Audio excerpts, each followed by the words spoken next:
Interior Design at GSA.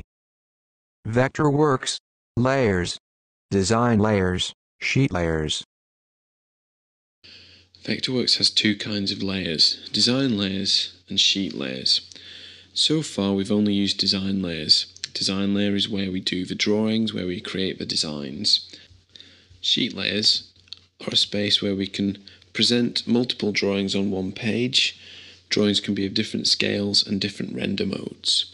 We can also do a small amount of annotation and modification of the drawings in the sheet layer. But initially, the design layer is where we produce our drawings. In order to use sheet layers, we need to create a viewport from our design layer.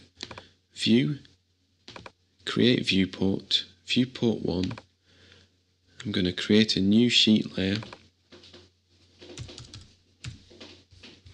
Click OK, and I'm going to leave the rest just the same. Click OK, and that takes us into the sheet layer test with our new drawing like this. The object info palette tells us that that object is a viewport, and here we can change a whole series of settings for that viewport. We can change its scale, we can change the view, we can change the render setting, which we then need to update so that we can see that previewed. And we can change a whole collection of other settings in here as well, including determining which classes are actually switched on and off.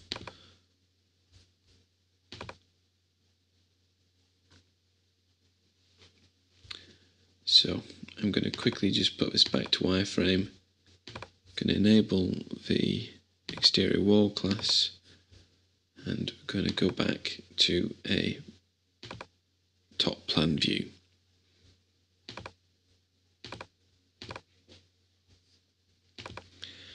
Once we have the single viewport, we can either go back to the original design layer, set up a new view, and create another viewport. So we now have two viewports on that page, or we can simply select one viewport, copy and paste,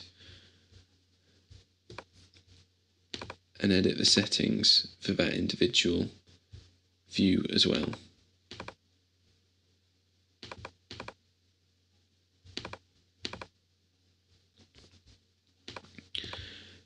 The advantage with using viewports is that then when we go back to our design layer and we insert something into our drawing,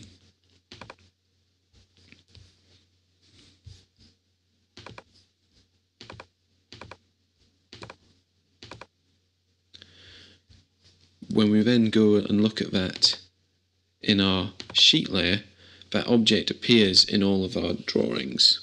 So the three viewports that we've created into the test design layer, you can see that that kitchen unit is placed in all of those. And also if I go to sheet layer 1, you can see that that appears in those windows as well.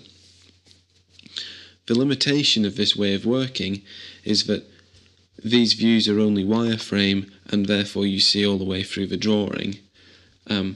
If we were to make those hidden line render and update that, you then only see the exterior of the building. So it's quite a useful way of getting a bit of a feeling for what's going on in the drawing, but not necessarily the best way of producing final presentation drawings.